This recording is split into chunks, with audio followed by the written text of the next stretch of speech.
2026ல இவர் தான் chief minister ஆக்கணும்னு ஏற்கனவே ப்ரீ பிளான் பண்ணிட்டாங்க. இவர் கட்சி ஆரம்பிச்சு வெறும் 2 வருஷம் தான் ஆகுது. வேற யாரும் இல்ல, தமிழக சினிமா கழகம் நடிகர் அஜய் தான்.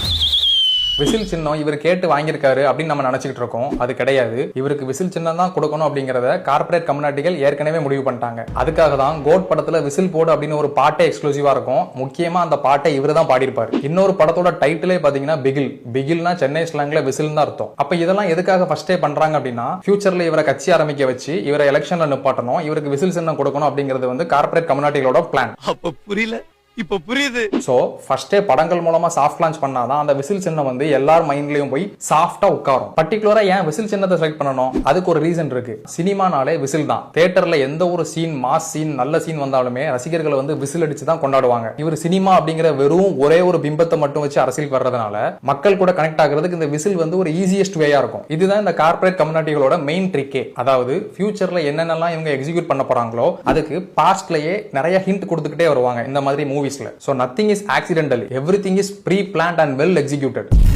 மூச்சுக்கு 300 தடவை 1977 history repeats. 1977ல எப்படி புரட்சி செய்யாத தலைவர் எம்சிஆர் சீஃப் மினிஸ்டர் ஆனாரோ திரும்ப திரும்ப திரும்ப நான் தான் நெக்ஸ்ட் எம்சிஆர் அப்படின்னு இவர் போர்ட்ரே பண்றாருல இப்போ. அதனாலதான் இவரோட பெரும்பான்மையான படங்கள்ல எம்சிஆரோட ரெஃபரன்ஸ் எடுத்து வச்சிருப்பாங்க. காரணம் என்னன்னா, அவரு சினிமால நடிச்சு சீஃப் மினிஸ்டர் ஆகி தமிழ்நாட்டை நாசம் பண்ணாரு. சேம் டெக்னிக்ல இவரு சினிமால நடிச்சு மக்கள் மனசுல இடம் பிடிச்சு இப்ப தமிழ்நாட்டை நாசம் பண்ண கார்ப்பரேட் கம்யூனிட்டிகள் மூலமா வந்துகிட்டு இருக்காரு.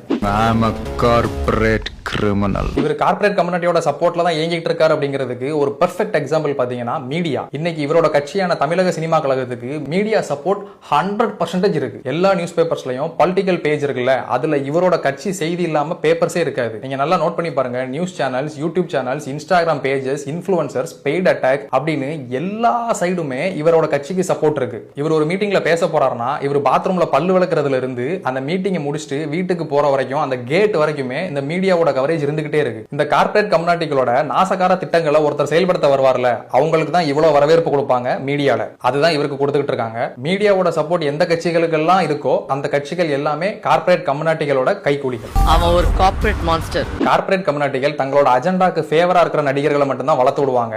அந்த வகையில தான் எம்சிஆர் வளர்த்து விட்டாங்க. சேம் டெக்னிக்ல தான் இவரை சினிமால வளர்த்துட்டாங்க. இப்ப அரசியல்ல வளர்த்துட்டு இருக்காங்க. நம்ம தாத்தா பாட்டிக்கு எம்சிஆர், நமக்கு அஜய், நெக்ஸ்ட் இவர் ஒருத்தருக்கு துப்பாக்கி கொடுத்தார்ல அவர்தான்.